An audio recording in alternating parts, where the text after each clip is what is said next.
Hello, everyone, and welcome again to another Teacher Joseph podcast. Today's phrase is to shed light on something, and it's commonly used to describe making something less confusing or providing clarification about a topic or situation or a problem. It's very common. Let me give you some examples so you can hear it.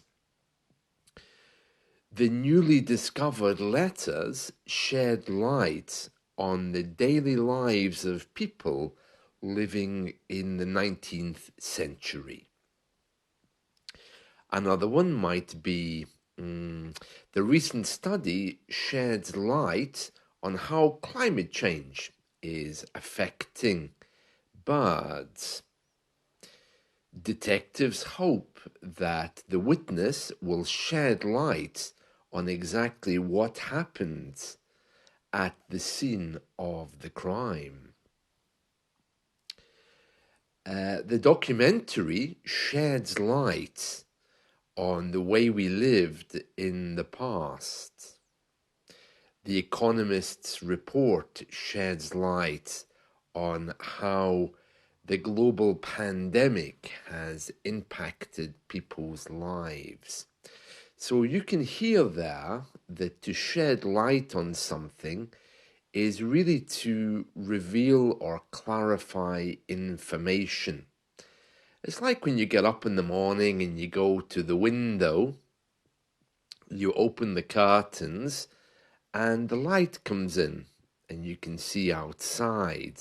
Although where I'm living at this moment in time, it's still very, very dark. But basically, when you open the curtains in the morning, or in American English, when you open the drapes, then basically you can see what's happening outside and you have a clear view of what's going on and what's been happening. So to shed light on something is when it becomes a lot clearer, when the situation's a lot clearer. So a teacher's job is to shed light on what a particular word or phrase means. So if you have any problems, you can talk about shedding light on those problems. And the good thing about it is you can use it in any tense you want. It's the same in the past tense, identical. We shed light on that yesterday. So it's irregular. It's always shed. We hope that some light will be shed tomorrow on this particular situation. You need to be a little bit careful with using the word shed when you use it alone in English, because it doesn't actually mean to reveal. It kind of means to move. For example, I want to shed some weight, which means to get rid of some weight from my body. My cat, my little cat, he sheds his hair in the summer because he has a big heavy coat and he has to shed that. And animals generally, they shed their hair, their fur, or birds shed their feathers. So you need to be kind of careful if you're using the word shed. It's one of these weird words which has many meanings. And then, of course, there's also the little shed which sits at the bottom of your garden where you keep all your garden tools. A garden hut in British English is called a shed, and we all have them sitting in our garden. I don't have anything in my garden, but yeah, sheds are very common. Now, today in the news, there's a story about the English poet William Blake. And for those of you who don't know, he's a very famous poet from history. he wasn't only a poet, he was kind of like a mystical figure, and his poetry was rather dark, but some people consider it to be revolutionary. He was also an artist, and from time to time his art pops up, and people here enjoy that. And there's a new exhibition opening in Cambridge. Cambridge, as you know, is a place which has a very famous university, Cambridge University, and this exhibition on William Blake sheds new light on the artist, and that's what the headline says. It says, Cambridge exhibition on William Blake sheds new light about the artist.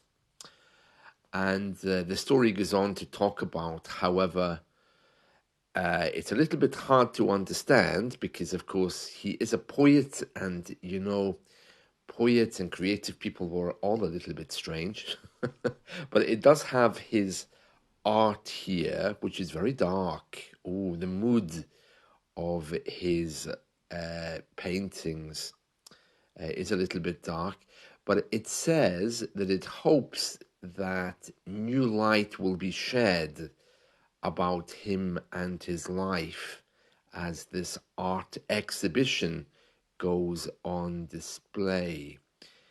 It says it's going to be the largest art exhibition ever, using his paintings and I think a few others from other people as well.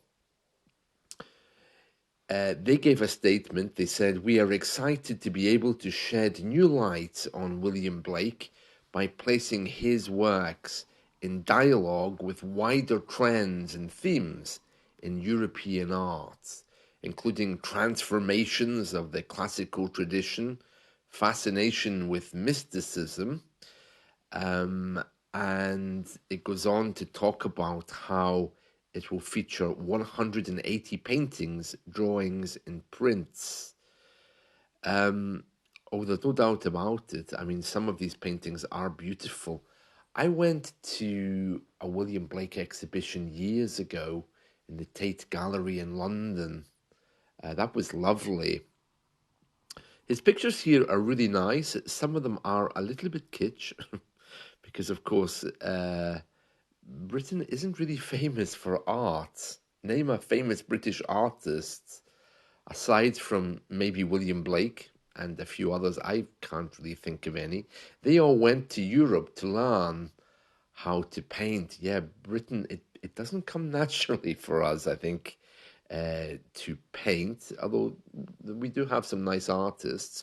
Well, this guy, William Blake, he lived from 1757 to 1827. I seem to remember that he's buried in is it Southwark Cathedral or Southwark Cathedral in London? And he produced a huge body of work during his time. He was really fascinated with mysticism, so his paintings are all a little bit mysterious. Yeah, it's very, very good. And there'll also be exhibitions there by Henry Fuseli, John Flaxman, Samuel Palmer, and others. They won't have their own exhibitions. They'll just be part of this one. And apparently the artwork can't be on long-term display because it's quite fragile. So it will only be running until the 19th of May, and it's called William Blake's Universe. So if you do happen to be around Cambridge, why not pop in and have a look? There's a picture here of an old man on a horse. The horse looks terrified. The old man looks crazy. He's wearing a crown. And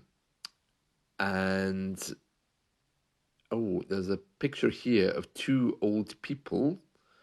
I actually thought for a minute that these were paintings by William Blake, but it's actually the curators, the people who organized it.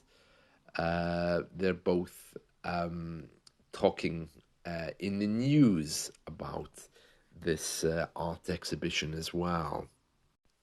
Speaking of museums, I see that the Victoria and Albert Museum in London is going to employ a Taylor Swift superfan to become its official advisor about the star. The museum wants a British Taylor Swift fan who can give their expert insights into fan culture and the memorabilia that her devotees collect and create. The museum apparently has said that it's really interested in signs and friendship bracelets. You would think that a museum like the Victoria and Albert would have more things to do than think about Taylor Swift music, but it just goes to show again that the old classical, well-educated Britain has gone. Museums are finding it very hard to survive, even though they're funded, I think, by the government, because they all have free entry. So they're obviously trying to reach younger audiences. It's the same with opera and ballet. These things now are very, very sidelined and specialized. And in many ways, I blame them. I blame the museum and these uh, industries ballet because they haven't opened up. They're not transparent. It's very hard to even find information about how they operate or what they do. They just didn't change with the times. So as a result, they're finding it very hard to survive. Well, the Victoria and Albert Museum says it's looking for this super fan so that they can understand more about her before the 34-year-old US pop star begins the European leg of her Eras tour later this year.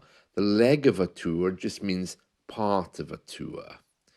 That's how we talk about people who travel around the world. They have legs in different parts as they reach them. So the leg of her tour is coming up later this year. It says here that the museum director has said that these new advisory roles, such as a big fan of Taylor Swift being employed, will help everyone to celebrate and discover more about the enormous and surprising creative diversity. It seems very strange to me. I still haven't heard Taylor Swift's songs, so I don't know what she's like. As it says here, these new advisory roles, it implies that there's more than one. There's one for Taylor Swift fans, so that's going to take up one space. So they're employing a Taylor Swift fan. And then they're also employing someone who's expert on Lego. Another one for Pokemon cards, and someone else on Toby jugs. A Toby jug is a particular type of jug that you can see in the UK. And Gorp Core Clothing, I've no idea what that is. So they're obviously branching out. They're obviously looking at new ways to attract young people. So there we are. That's the news today about William Blake, also the Victoria and Albert Museum. So today's phrase has been to shed light on. So this museum will be employing someone to shed light on the merchandise of Taylor Swift, and also a new exhibition about William Blake taking place in Cambridge will shed some light on him and his paintings, which are incredibly enigmatic. And there we are. That's it from me today. So I hope you've enjoyed this. Whatever you're doing today, I hope that you find time to shed some light on your English and some new grammar and some words. Take care. See you. Bye.